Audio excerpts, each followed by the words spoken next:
ഗുരുതരമായ ഒരു അനാസ്ഥയുടെ വാർത്തയിലേക്കാണല്ലേ അനൂപ്. തിരുവനന്തപുരം പാറശാലയിൽ അടുത്തിടെ ഉദ്ഘാടനം ചെയ്ത താലൂക്ക് ആശുപത്രിയിൽ ചികിത്സ കിട്ടാതെ KCB താൽക്കാലിക ജീവനക്കാരൻ മരിച്ചെന്ന പരാതി. ജോലിക്കിടെ കുഴഞ്ഞു വീണ അമ്പൂരി സ്വദേശി സന്തോഷിനെ ആശുപത്രിയിൽ എത്തിച്ചപ്പോൾ ഓക്സിജൻ നൽകാൻ പോലും ജീവനക്കാർ ഉണ്ടായിരുന്നില്ല എന്നാണ് ആരോപണം. പാറശാല താലൂക്ക് ആശുപത്രിക്ക് സമീപം ജോലി ചെയ്യവേ KCB താൽക്കാലിക ജീവനക്കാരൻ സന്തോഷ് കുഴഞ്ഞു വീഴുകയായിരുന്നു.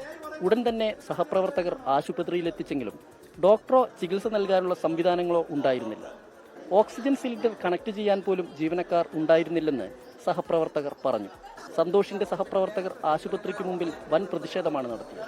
ഇതിൽ ഉത്തരവാദിത്തപ്പെട്ട ഒരാൾ വന്ന് നമ്മൾക്ക് അവരുടെ കുടുംബത്തിൽ അതിൽ സമാധാനം പറഞ്ഞ് നമ്മൾ തിരിയുന്നുള്ളൂ. അവർ വരുന്നത് വരെ നമ്മൾ ഇവിടെ തന്നെ ഉണ്ടാവും. നമ്മൾ പോകുന്നില്ല. നമ്മൾ ഇനി ഇതിൽ ഒരു തീരുമാനമാവുന്നവരെ നെയ്യാറ്റിൻകര ഡിവിഷനിൽ നമ്മൾ ഒരു കോൺട്രാക്ട് പണിയും ചെയ്യുന്നില്ല.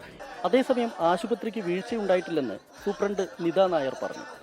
വഴിയില്ല, കാരണം ഡോക്ടർ ഉണ്ടായിരുന്നു അവിടെ. ചികിത്സ എല്ലാം കൃത്യമായിട്ട് കൊടുത്തിട്ടുണ്ടെന്നാണ് ഡോക്ടർ എന്റെ അടുത്ത് പറഞ്ഞത്. പിന്നെ ഈ ഓക്സിജൻ വെക്കാനായിട്ട് അതിന്റെ ട്യൂബ് ഫിറ്റ് ചെയ്യുന്ന ഡിലേ ആയിരിക്കും ചിലപ്പോൾ വന്നത്, അല്ലാതെ വേറെ ഡിലേ ഒന്നും വന്നിട്ടില്ല.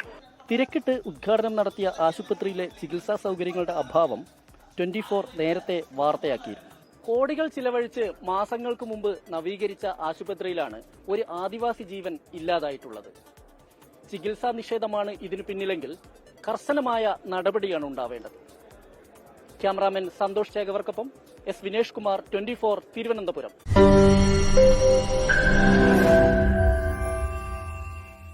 ലോകത്തെവിടെയായാലും ഏത് സമയത്തും 24 വാർത്തകളും ഓഗ്മെന്റഡ് റിയാലിറ്റി പാക്കേജുകളും എക്സ്പ്ലെയിനറുകളും വിശദമായി കാണാൻ ഞങ്ങളുടെ യൂട്യൂബ് ചാനൽ നിങ്ങൾക്ക് സബ്സ്ക്രൈബ് ചെയ്യാം.